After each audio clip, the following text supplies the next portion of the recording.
Hej til folkens, og velkommen tilbage til Vis os dit grej. I dag skal vi ud og besøge nogen, som har været simpelthen så efterspurgt, siden vi lavede første afsnit af Vis os dit grej. Jeg tror ikke, der er nogen, der ikke kender deres YouTube-kanal og har set deres skøre videoer osv. Så dem glæder vi os meget til at komme ned og snakke med. Stay tuned, så ses vi dernede.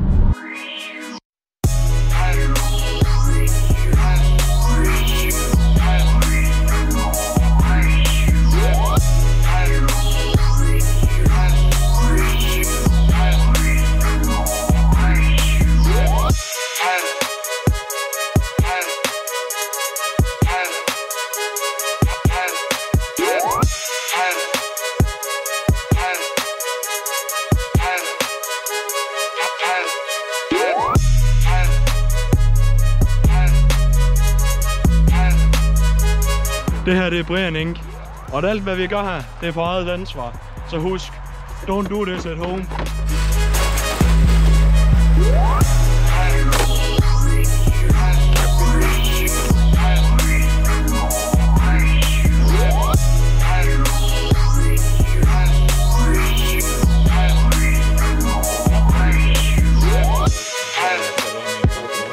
Skal jeg starte? Ja.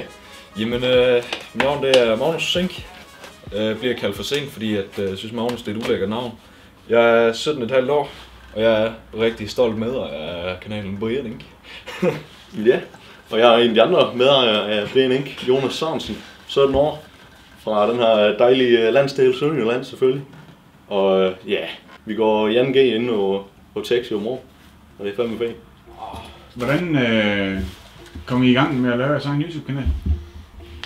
Ja, hvordan gør vi det? Det startede efter en knæ af det lort her. Det startede jo egentlig sådan, at vi lavede en enkelt video, hvor vi lavede en brænder i noget margarine med min Hot 50 dengang. Brænder for satan! Så tænkte vi, at det kunne vi godt lige prøve at lave en lille smule mere af. Så vi tog Jonas' brors knallert, og så havde vi lyst til at smadre den. Og så blev den frontskjold bundet i et træ. Så havde vi uploadet det på YouTube, og så begyndte det at stikke en lille smule af. Og så tænkte vi, det prøver vi sgu da lige en gang til. Så kørte vi den ind i en bunke paller hen over nogle huller og lavede flyvehop ud af en gammel postkasse eller sådan noget. Og så begyndte det at stikke af derfra. Hvor mange subscribers er I egentlig ved at være oppe på? Det er vist omkring 9.500. 9-7 eller sådan noget. Deroppe omkring 9.752 eller sådan cirka. Ja, det er cirka. Hvordan kom I selv i gang med at lave sådan mekanik? Det startede jo egentlig for mig dengang, jeg tror det har været i sommerferien til 9. klasse. Der fandt jeg lige en gammel fodervogn, vi havde stående ude i stald. Fik liv i den, og så fik jeg liv i en gammel crosser, jeg havde stående. Så gik der ikke lang tid efter det, så køjte jeg som min første scooter. Hot 50 selvfølgelig. Så var Zink forbi en eller anden dag og prøvede den, og vi kørte et eller andet sted hen midt i ingenting. Måske ikke, der er ikke meget lang tid, så han skulle have kørt en selv. Ja. Så begyndte vi så at være rigtig perlegrusmekanikere der til at starte med. Jeg startede egentlig med, at jeg ikke ville have knaller, fordi jeg tænkte, at det er sådan noget bøsse noget, det gider jeg ikke, jeg kan lige så godt cykle eller et eller andet åndssvagt, eller hvad det nu var, jeg sagde. Så var jeg ude ved Jonas der, som han siger, og så lige prøve at køre hans brors knald, og ved at køre hans egen knald ind i et æbletræ, og hvad vi nu fik lavet. Så tænkte jeg, det er sgu da egentlig meget fedt, og så købte jeg min egen Hot 50. Ja. Jeg skulle på de gode gamle SP-modeller med sort og orange skjold der. De matchede nemlig. De kunne noget. Ja, det stak sgu egentlig bare lidt af derfra. Ja, vi begyndte at tune Zinks nemlig kort tid efter, og min blev beholdt med 50 kubik. Så blev jeg taget kort tid efter min, den kørte rigtig hurtigt. Eller, den kørte et par 70, så tænkte lige, at han ikke skulle snakke med politiet der. Så fik jeg bare lidt andre projekter ved siden af, som jeg lagde kørt med ud midt i ingenting.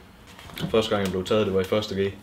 Der havde jeg alligevel kørt et stykke tid ulovligt. Lortet kørte jo 53 eller sådan noget. Men endelig der havde nok kørt godt. Når den endelig trak, så trak den godt, men den var jo så forfærdeligt indstillet, fordi det var dengang vi ikke rigtig havde så meget forstand over det endnu. Ja. Så vi skal jo alle sammen starte et sted. Og hvad så nu? Nu opkøber I bare gamle knaller, der sætter dem i stand og sælger videre? Ja, det har jeg begyndt at gøre en hel del i. Det tror jeg ikke rigtig de andre de har lyst til, eller ja, de har sgu heller ikke rigtig et værksted, som jeg har. Men jeg køber mange, og så sætter dem i stald, og så sælger dem igen. Det hele er jo egentlig lidt startet med efterhånden, så er vi begyndt at smadre de her maskiner. Det er jo egentlig en af de ting, vi sådan går mest op i, det er at have et eller andet, der er billigt, men er pisse sjovt. Fordi hvis der du har en eller anden skodknaller, sådan den Giantco, jeg har stående over bagved, det er jo bare sådan en hverdagsmaskine, jeg er pisse ligeglad med. Hvis jeg vælter på den, så er jeg ligeglad, jeg skal fremad. Fordi det er pisse sjovt bare ikke at give en fuck. Det er fedt bare at have et eller andet, man bare kan tage, køre, og så hvis det endelig går så galt, at du vælter, jamen så er det den største udgift, det er et lille hul i din H&M-bukser eller sådan noget. Det er det, der er fedt. Og det var det, vi fandt ud af med Brianing, det med at smadre klam knaller, at det var sgu noget, folk de gad at se, fordi det var noget nyt, og det var noget revolutionerende. Fine ord. Så tænkte vi, at det må vi lige prøve lidt mere. Ja, var det den her eller Peugeot'en, vi købte først? Det var Peugeot. Den har de alligevel set masser af på kanalen. Men så købte vi den, og begyndte at smadre den også. Ja, så blev vi lidt ligesom afhængige af at købe lorteknaller og smadre dem, og få views på den måde. Ja, og det er jo egentlig ikke kun for viewsene, som du egentlig sagde. Det er jo egentlig bare det der med, at det er meget sjovere at have et eller andet stykke billig affald, man kan smadre rundt på, i stedet for en eller anden dyr og fuldstændig gennemrenoveret jo gerne. Den er måske lidt mere bange for at smadre jo, og få stjålet eller et eller andet, altså. Du tænker mindre over det, når du bare køber et eller andet stykke affald og laver lidt fusk selv for at få dem til at køre ordentligt, og så har det sjovt på den måde. Det er en fed hobby i hvert fald. Hele den der phrase i starter af video med. Knejde! Ja, det er vel både fordi, at vi er fra Sønderjylland, og hovedsageligt er vores målgruppe nok knejde.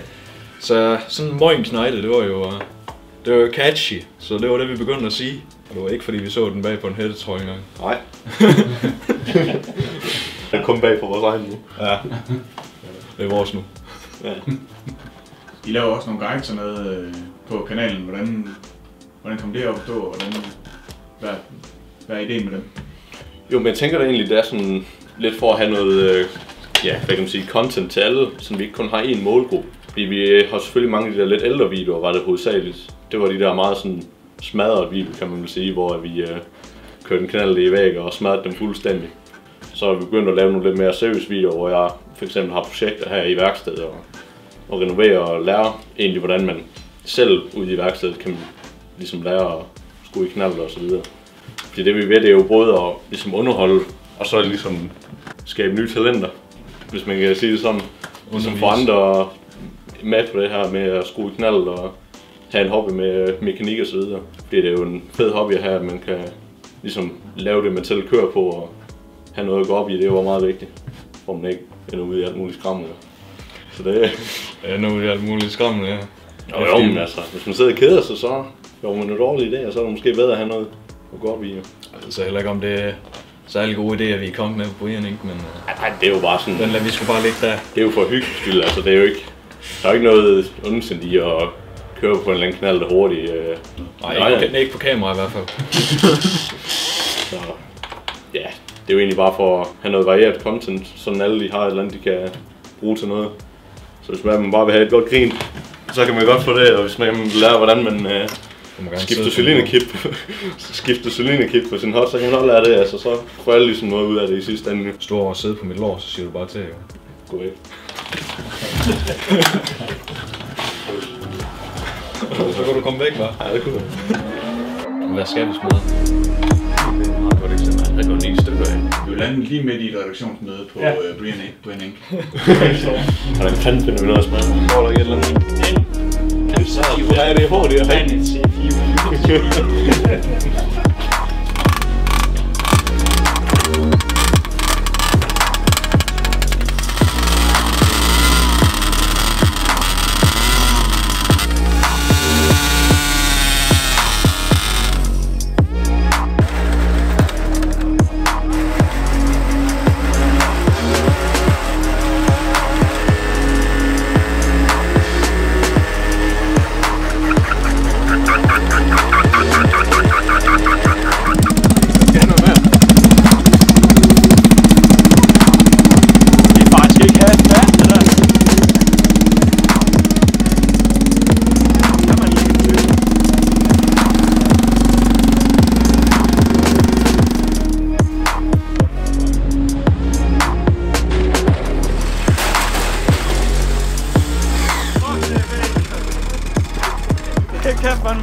Det her det er Brianing, Og alt hvad vi gør her, det er på eget ansvar.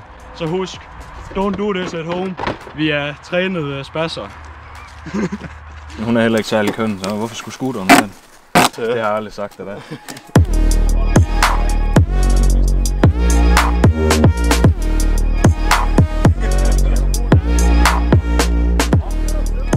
Det var dagens afsnit af Vis os dit grej.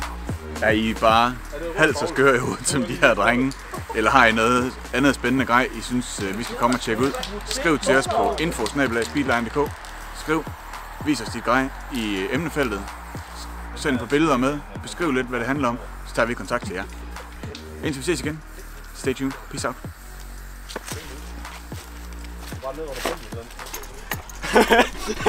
Ain't no business like show business, jo.